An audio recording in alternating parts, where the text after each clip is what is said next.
Oke, Assalamualaikum warahmatullahi wabarakatuh.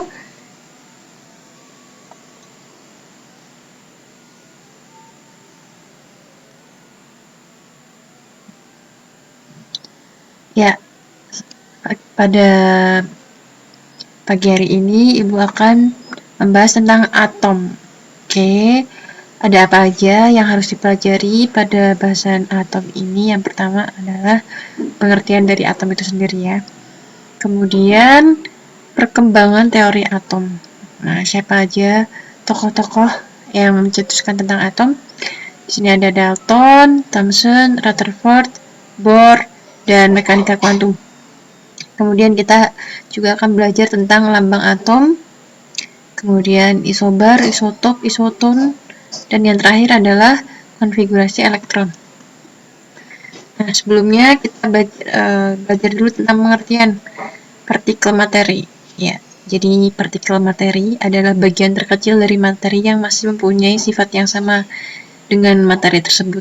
Jadi misalnya ini ada partikel gula. Nah, walaupun bagian sudah menjadi partikel ya, atau sudah tidak bisa dibagi lagi, tapi sifatnya masih tetap sama. Nah, misalnya nih kita punya gula nih, butiran gula, kalau dipotong jadi 2, jadi setengah, dipotong 3, kemudian jadi 1/4, sampai tidak bisa dibagi lagi, itu disebut dengan partikel. Oke, selanjutnya perkembangan teori atom. Yang pertama kali mencetuskan sebenarnya ada Demokritus, yaitu pada zaman Yunani. Nah, tetapi pada saat itu masih belum dipercaya ya, karena waktu itu belum ada suatu penelitian ya yang secara ilmiah yang bisa membuktikan, ya belum canggih. Nah, abad terbaru ada teori atom Dalton. Nah, dia bisa membuktikan ya ini ya. Atom adalah partikel yang menyusun suatu materi. Jadi semua materi itu, partikel terkecilnya itu disebut dengan atom. Ya, ini si Dalton ini menggambarkannya seperti bola pejal. Nah, dari Dalton ini seluruh ilmuwan berlomba-lomba untuk mengemukakan tentang atom ya, meneliti tentang atom. Ternyata setelah diteliti, nah yang kedua ada J. Thomson. Dia menggunakan sinar katode. Ya, ini bentuknya sinar katode, ini ada sumber listrik. Kemudian ini katodenya dan ini anodenya. Nah, setelah dipancarkan ke anode, ternyata nah ini ada 4 sifat katode ya, sinar katode. Yang pertama merambat tegak lurus. Nah, ini merambat tegak lurus menuju permukaan katode. Dari permukaan katode menuju permukaan anode ya, secara tegak lurus. Nah, kemudian bermuatan listrik negatif sehingga dibolakkan ke kutub positif. Nah, dapat memendarkan berbagai jenis zat. Jadi ini tidak tergantung ya gasnya, bisa seluruh gas ya. Oke, dari Thomson ini bentuk atom yang digambarkan oleh Thomson. Jadi menurutnya Thomson, atom itu materi bermuatan positif dan di dalamnya tersebar elektron. Jadi digambarkan seperti roti kismis. Nah, ini ada elektron-elektron yang tersebar di dalamnya. Nah, ini atom bermuatan positif, kemudian ada elektron yang tersebar di dalamnya. Jadi Thomson ini adalah orang yang pertama kali menemukan elektron. Nah, yang ketiga ada teori atom Rutherford. Nah, si Rutherford ini menggunakan percobaan lempeng emas tipis yang ditembak sinar alfa. Nah, ini ada emas tipisnya ditembak dengan sinar alfa. Sinar alfanya ini bermuatan positif. Nah, ternyata lempeng emas tipis yang ditembakkan oleh sinar alfa itu yang bermuatan positif itu ternyata ada yang diteruskan, ada yang dihamburkan, ada yang dipantulkan. Nah, ini ada artinya tersendiri ya. Kalau yang diteruskan itu menunjukkan bahwa atom memiliki muatan netral, ya artinya ada ruang kosong di dalamnya. Kemudian ada yang dihamburkan. Nah, yang dihamburkan itu menunjukkan bahwa atom memiliki muatan negatif. Ya, jadi kalau positif itu kan, kalau dengan negatif itu berarti tarik menarik ya. Jadi ini ada dihamburkan. Kemudian yang tolak menolak pastinya Ini menunjukkan bahwa atom memiliki muatan positif ya, karena tolak menolak, karena sifat sinar alfa ini sifatnya positif. Nah, atom ini bentuk dari analoginya Rutherford. Jadi ini ada inti atom. Inti atomnya ada ruang kosong dan dikelilingi oleh positif atau muatan positif atau proton. Nah, proton ini yang pertama kali ditemukan oleh Goldstein ya. Jadi sebelum Rutherford menemukan proton, Goldstein menemukan terlebih dahulu. Kemudian dilengkapi oleh Rutherford. Nah, menurutnya Rutherford, elektron itu beredar mengitari inti dengan jarak yang relatif jauh ya. Nah, tapi dia tidak bisa menjelaskan kenapa kok elektron tidak seharusnya jatuh ke dalam inti, tapi dia tidak menjelaskan ya.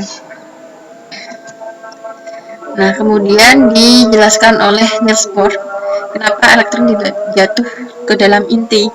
Nah, karena elektron itu bergerak di sekeliling inti pada suatu lintasan tertentu yang kita sebut sebagai kulit atom. Nah, seperti ini. Jadi ini inti atom, isinya proton dan neutron, kemudian elektronnya berkeliling ya, mengitari inti atom pada suatu lintasan, jadi tidak jatuh.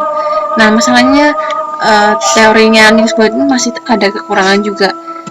Dia ini menggunakan hidrogen, sedangkan hidrogen itu cuma mempunyai satu kulit ya. Jadi kalau untuk menjelaskan banyak atom yang memiliki elektron ya, atau mempunyai banyak kulit, dia tidak bisa menjelaskan. Kemudian yang terakhir, teori mekanika kuantum, ya teori atom modern yang kita pakai sampai sekarang. Akhirnya disimpulkan bahwa atom itu tersusun atas subatomnya. Jadi kalau tidak sesuai dengan teori Dalton, kalau hanya mengatakan bahwa atom itu tidak bisa dibagi lagi, atau yang paling kecil, dan paling kecilnya itu bagian-bagian atom ya. Jadi ada neutron, ada proton, sama ada elektron. Nah, penjelasan lagi dari teori mekanika kuantum, elektron itu ternyata bergerak di sekeliling inti hampir dalam kecepatan cahaya. Jadi cepat ya. Nah, kalau banyak ribuan, dia membentuk awan elektron. Jadi berada dalam suatu ketidakpastian, bukan dalam lintasan tertentu ya. Oke, ini adalah komponen ya, atau komposisi dari atom.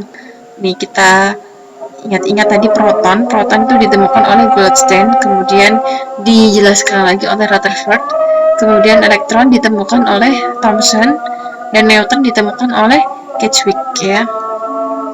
Oke, ini notasi komposisi atom. Jadi ini ada simbol A, Z, sama X. Terangnya ini X ini adalah lambang atom atau lambang unsur. A-nya ini adalah nomor massa. Nomor massa itu didapatkan dari nama lainnya bisa kita sebutkan sebagai AR.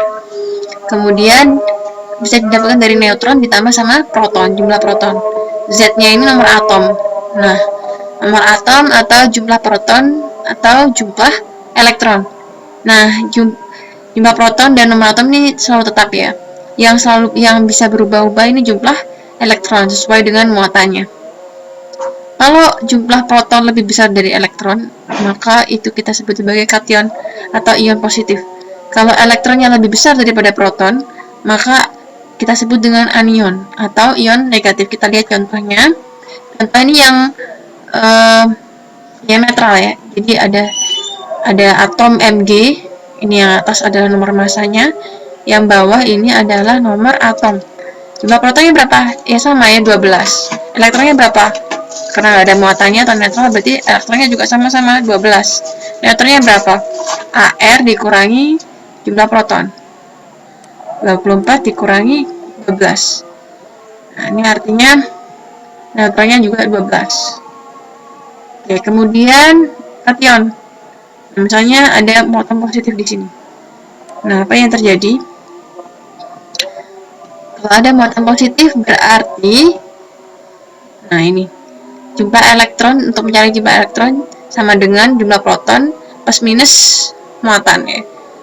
Kalau untuk kation kita kurangin, kalau untuk anion kita tambah.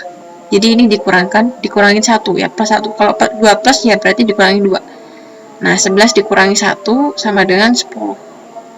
Nah, karena jumlah proton sama jumlah elektronnya besar jumlah proton, jadi ini sebagai kationnya. Ingat-ingatnya.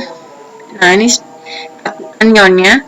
Untuk jumlah elektronnya berarti ditambah 1. Ya, jumlah elektronnya 18. Karena jumlah elektronnya lebih besar daripada proton, berarti ini adalah anion. Oke, kita pahami ya dari sini. Nah, kemudian ada isobar, isoton, isotop. Nah, ini untuk mengingatnya, isobar sendiri, nah ini R ya, ini nomor masanya sama, AR-nya sama, yang atas sama. Unsurnya beda tapi AR-nya sama.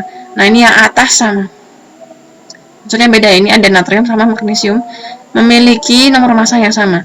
Kemudian isoton, N neutronnya sama, unsurnya beda tetapi neutronnya sama. Nah, neutron itu didapatkan dari AR dikurangi jumlah proton ya, dikurangi bawahnya nih, sama-sama 7. Nah, ini dengan unsur yang berbeda. Kemudian isotop, protonnya sama. Nah, ini unsurnya sama dan protonnya sama. Jadi ini sama-sama C, kemudian protonnya yang bawahnya adalah sama. Yang beda cuma yang atas ini.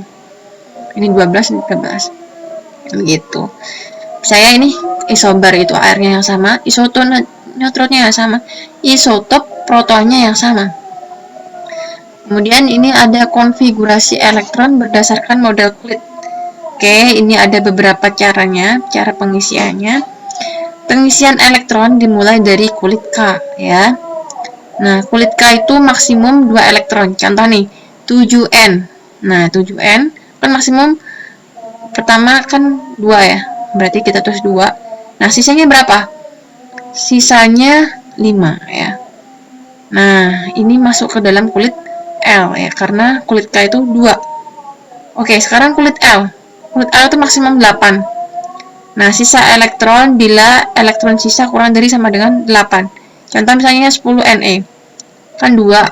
Nah, sisanya kan 8. Nah, kita boleh tulis 8 di sini. Nah, ini masuk ke dalam kulit L. Kemudian 8 elektron bila elektron sisa lebih dari 8 masuk ke dalam M.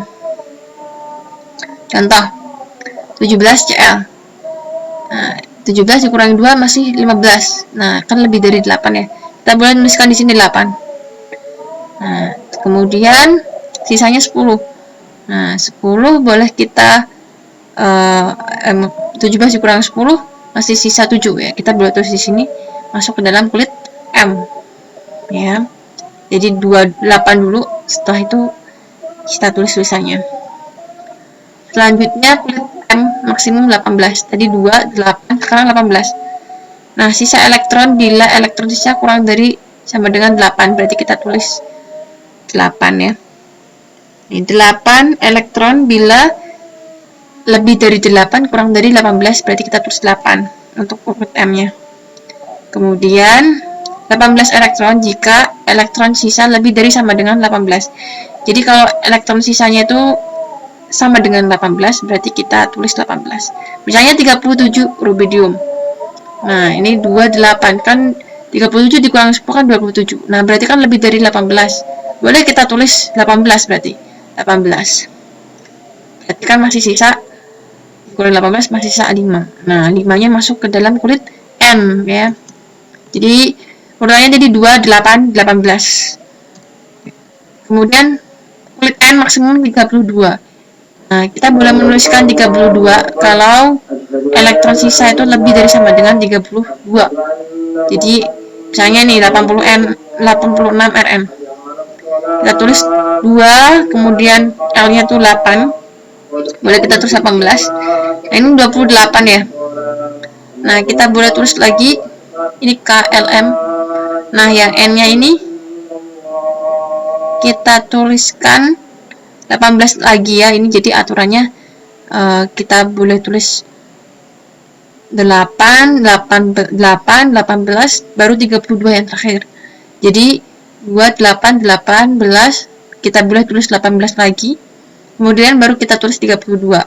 Nah, habis itu sisanya 8 yang terakhir.